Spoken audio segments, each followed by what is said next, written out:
дар шароити афзоиши талабот ба нерӯи барқ дар баробари тадбирҳои амалии ҳукумати ҷумҳурии Тоҷикистон дар самти бунёди нерӯгоҳҳои барқи обӣ таҷдиди иқтидорҳои мавҷуда, аз тарафи аҳолӣ ва соҳибкорон насби панелҳои офтобӣ, истеҳсоли нерӯи барқ барои таъмини як қисми ниёзи кори корхона барои сарфаи нерӯи барқ ба манфиат арзёбӣ мегардад. Дар шаҳри Хуҷанд дар чанд корхонаи саноатӣ ва биноҳои баландошонаи истиқоматӣ соҳибкорон панелҳои офтобӣ насб карданд, ки наздики 50% иқтидори истеҳсолӣ аз ҳисоби барқи офтобӣ таъмин карда мешавад. гузориши хабарнигорамон Маҳмуд Аҳмадӣ дар ин хусус. бо мақсади сарфакорона истифода бурдани нерӯи барқ, кормандони риёсати агентии назорати давлатии энергетикӣ назди президенти ҷумҳурии Тоҷикистон дар шаҳри Хуҷанд ва Бӯстон ҳамарӯза корҳои назоратию фаҳмондадиҳӣ доир менамоянд.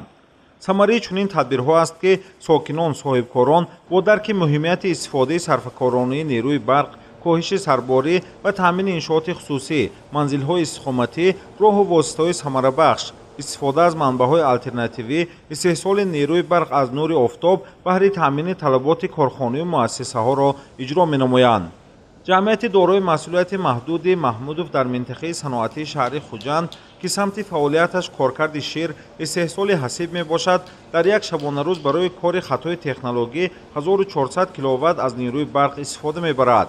баҳри сарфаи барқ, саҳмгузорӣ дар таъмини боэътимоди дигар корхонавию муассисаҳо бо нерӯ, коҳиши сарборӣ ба хатҳои барқӣ, муассисони корхонаи мазкур дар боми сеҳ бинои корхона дар масоҳати калон панелҳои офтобӣ насб намуданд, ки тавоноии умумӣ истеҳсоли наздик 700 киловатт нерӯи барқ аз нури офтобро ташкил медиҳад ва ҳоло беш аз 40% иқтидори истеҳсолӣ аз ҳисоби нерӯи барқи панелҳои офтобӣ таъмин карда мешавад. дар коргоҳи истеҳсоли шириниҳо аз ҳисоби 768 мураббаъметр насби панелҳои офтобӣ 200 киловатт нерӯи барқ истеҳсол шуда барои таъмини талаботи корхона истифода мешавад. дар нуқтаи таъмини сӯзишвории Сеганҷ, як қисми бештари кори дастгоҳу таҷҳизот ва таъмини рӯшноӣ ба воситаи панелҳои офтобӣ ба роҳ монда шудааст. дар сехҳои истеҳсолӣ оиди насби панелҳои офтобӣ дастурҳои мушаххас дода натиҷаҳои онро дида истодааст. дар натиҷаи насби панелҳои офтобӣ дар бомҳои корхонаҳои истеҳсолӣ масрифи барқи онҳо то 50% кам гарда истодааст, ки барои таъмини муштариёни дигар бо барқ ин як имконияти муфид аст. дар биноҳои истиқоматии баландошонаи навсохта шуда истода дар бомҳои онҳо панелҳои офтобӣ насб карда шуда истодааст, ки барои кори мӯътадили лифтҳо, равшании роҳравҳо истифода бурда шуда истодааст.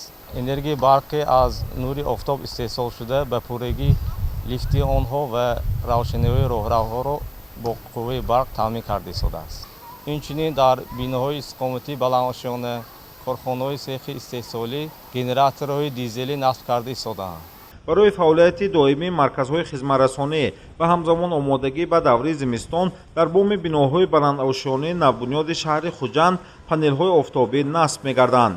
аз ҳисоби панелҳои офтобӣ дар бинои истиқоматии навбунёд воқеъ дар маҳаллаи 18-уми шаҳри Хуҷанд 10 киловатт барқ истеҳсол шуда, рӯшноии роҳравҳо ва кори лифти бино аз ин ҳисоб таъмин мегардад.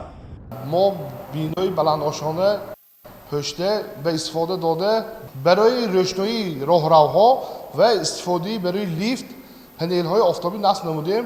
панелҳои офтобӣ бошад 10 киловатт мебошад, лифту даромадгоҳ роҳравҳоро таъмин карда истодааст. захира бошад 30 киловатт захира ҳаст.